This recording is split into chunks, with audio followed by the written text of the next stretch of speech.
Hey everybody, Hey. Mark, Ann, Meridian Medical Staffing. Notice we had somebody actually push play today. We did. Virtual. We did. Yeah. So Mark's not making a Mark Flair entrance. Right. Exactly. So this is our second video in our Nothing is Free series. Right. And today we're going to talk about credentialing. Yeah. Mark's going to talk about big topic. A lot of people are talking about credentialing and how a lot of value added there. And I want to talk about how some companies offer credentialing as part of the onboarding process. Some companies don't, and I just want, again, no judgment here. This is not a recruiter or a company video. This is an education video. Again, nothing is free. So I want to kind of walk you guys through what I'm seeing out there. A lot of people place a lot of value, and oftentimes very understandably, in credentialing. It's a pain. Sometimes you have a lot of expenses as a nurse or as an agency to get someone credentialed, whether there's a fit test or perhaps one of your immunizations. ACLS is expired, all that kind of stuff. And a lot of hospitals anymore require more and more things. And by the way, that's a trend. How come you're so tall? Because you have those big heels on. I do have big heels Yeah, on. Well, you're tall anyway. But you're making me look like I'm not. So a lot of hospitals say, oh no, that's so fine. I'm not Sylvester Stallone. A lot of hospitals really, they more and more things are becoming prevalent. I have to add and add and add. And there's expense to that. What I want to walk you guys through is I want you guys to be able to know how to place an actual dollar value onto that credentialing process. And it's really simple. By the way, you can do this with anything. So this is, I hope, a good tutorial that you should understand what a company's offering you and be able to actually place a dollar or a partial dollar per hour on that figure, so you really can compare whether it's agencies or assignments with that agency to find out which one's good. So pretty simple process. And again, here's what I want to walk you through.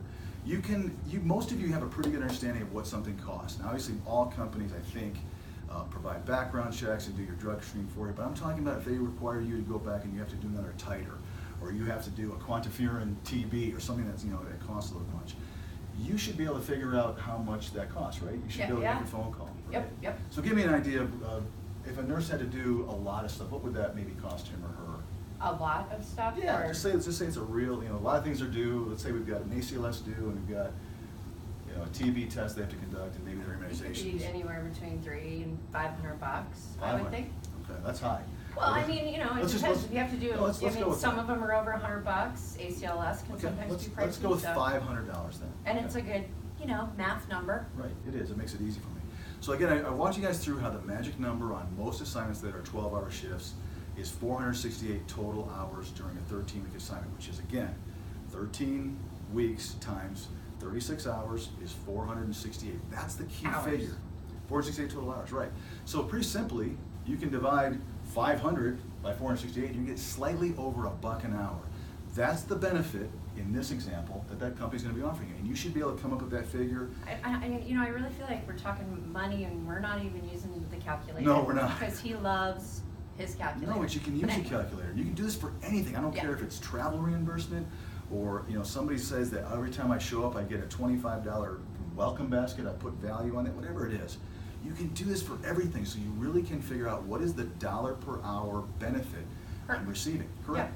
It's because I've had nurses, I shouldn't say, some nurses say, my company always takes care of this for me, and it's okay that I'm making a couple bucks less an hour. Right. I want you to think about that. Right. If it's $2 less an hour, that's 2 times 468 hours, which is close to $1,000, but you might only be receiving a $500 benefit.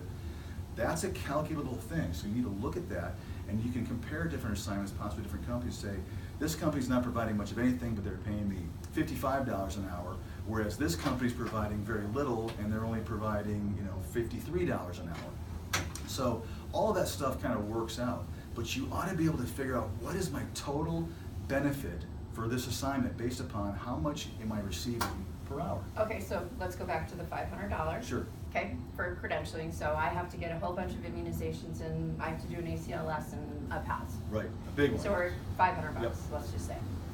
So based on your equation of 468 hours, right. If a company were to cover that $500, right. What is the nurse not getting?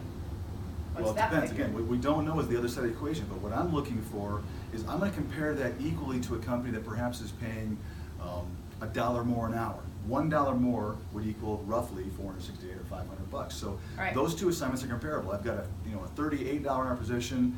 The company's not doing any credentialing for me, and I've got a $37 an hour position, and the company's doing all the credentialing for me. Those are positions basically, if everything else is equal, Yeah. are equal as well. So again, it just gives you guys a way to understand the benefit, because lots of times I hear, So if it's a $2 difference, then you just lost $1 an hour.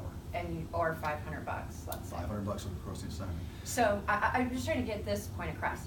So for $500, the company spent $500, so you wouldn't have to spend $500. Right. Basically, is what you're saying, and, Right, and so that's either you lost. get it and you spend it, or a company gets it. But what I Right. do see sometimes is a company will provide credentialing, and I see a $2 or $3 an hour difference in Yeah, price. Now right. that should tell you that the That's credentialing is significant. not worth the amount. And here's the other thing I want you guys to really think about.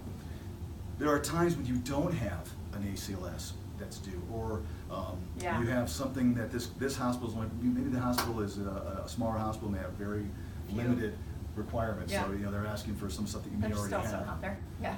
You're paying for another person's credentialing fees that you Yep. may not have. So it also comes down to, what do you have to get done to start this assignment? So Yep. really keep that stuff in mind. Again, no judgment, but you guys need this information so that you can truly compare. I don't care if you're comparing two different assignments within the same company, but you need this knowledge. And every single benefit that a company provides for you, whether it's travel, whether it's housing, whether it's, again, perks that they provide, or it's Nurses Week and they give you a full set of scrubs, you can Dinner. place a value on dinner, coffee, gift certificates.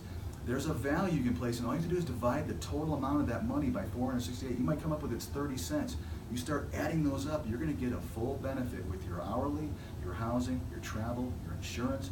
Everything can be broken down to an hourly rate. Start doing that so you can truly see what you have. And the last point I'll make, I had a nurse say, you know what, I don't care if I'm losing 500 bucks an assignment, the convenience is worth it. That's a decision for you, and I totally understand that philosophy. If it's a pain to go out and do credentialing every time, then don't go out and do credentialing. Let someone else do the credentialing for you. So put value on it. There could be a reason why you want to make a buck less an Yeah. hour or two, because it's convenient. Awesome. Again, guys, hope this is helpful, but translate this. This is how to educate yourself as a travel nurse. Stop settling, stop trusting. Make sure that your agency and other nurses who are telling you about these great assignments are you're able to verify this stuff and be able to translate this into an hourly benefit total compensation package for you. Bye, everyone. Thanks, guys.